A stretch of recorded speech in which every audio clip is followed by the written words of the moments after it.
Second Presbyterian Church seeks to be an open and welcoming community. So we welcome you here this morning. If this is your first time worshiping with us, we invite you to take one of the blue and white welcome cards in the pew rack in front of you and to fill one of those out so that we may say hello this morning.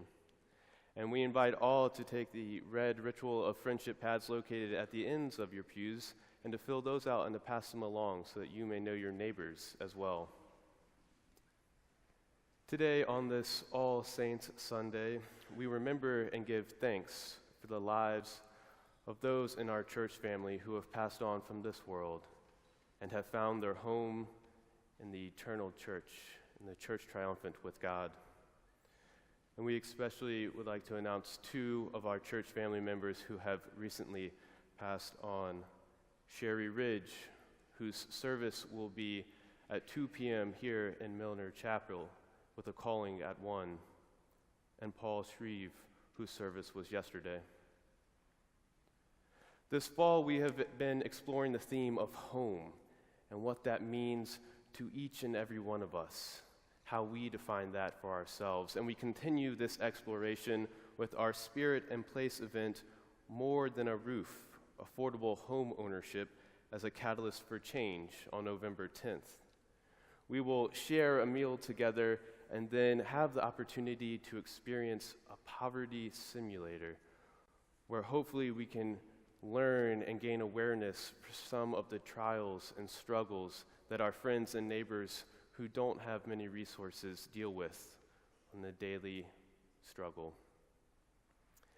And we would like to give a special thank you to all of the hard work the Presbyterian women gave these past few days with our bazaar. It is amazing to see all of the people coming in and out of the church and the support that they have given this church and the support that they received as well. And now, as we transition into a new season, I'd like to invite Pete Moore to tell us a little bit about our Christmas benevolence for our Minute for Mission. Morning. This year, I'm co-chair of Christmas Benevolence. And as I look out, I see a number of people that I've worked with on Christmas Benevolence over the years. If you've not experienced Christmas Benevolence, I'd like to tell you why I keep coming back each year. Last year, my wife and I donated our son's bunk bed to the bazaar, and Christmas Benevolence purchased it because one particular family that we were supporting in Christmas Benevolence had requested a bunk bed. As I was a member of Christmas Benevolence last year, I volunteered to deliver the bed and set it up as it was complicated to do so. We took it over to the house. It was a rental house north of the fairgrounds on a early Sunday evening. And as I walked into the house, the first thing I noticed was there was no carpet. And I was walking on what was left of the pad for the carpet. And everything was in desperate need of a coat of paint. We carried the bed into the bedroom, and I realized why they had requested a bunk bed.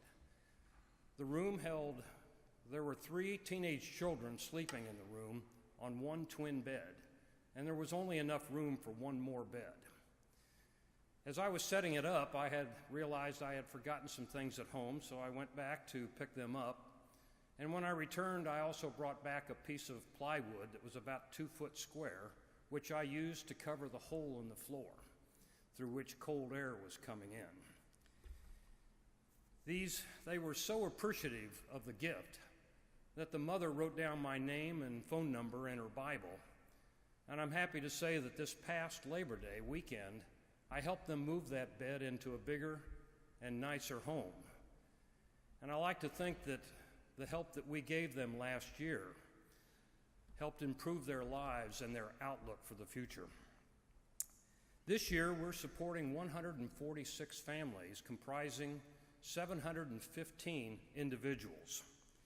Each family will receive a week's worth of food and several household items, such as beds, sheets, blankets, pillows, and pots and pans, and other items. Each individual will receive a week's worth of underwear, new underwear, and new socks, as well as a new sweatshirt, and all the school-aged children will receive a polo shirt. Each family will also shop for gently used clothing in our clothing racks. And every member of the family will receive a new Christmas present. You can donate your time or your money. Let me rephrase that. We want your time and your money. Each Sunday in November, we will be in McFarland Hall. Please stop by before or after service and sign up to volunteer. Or you can pick up a tag where you can purchase a new set of clothing for a young child, or a household item or need, or a ham for the family.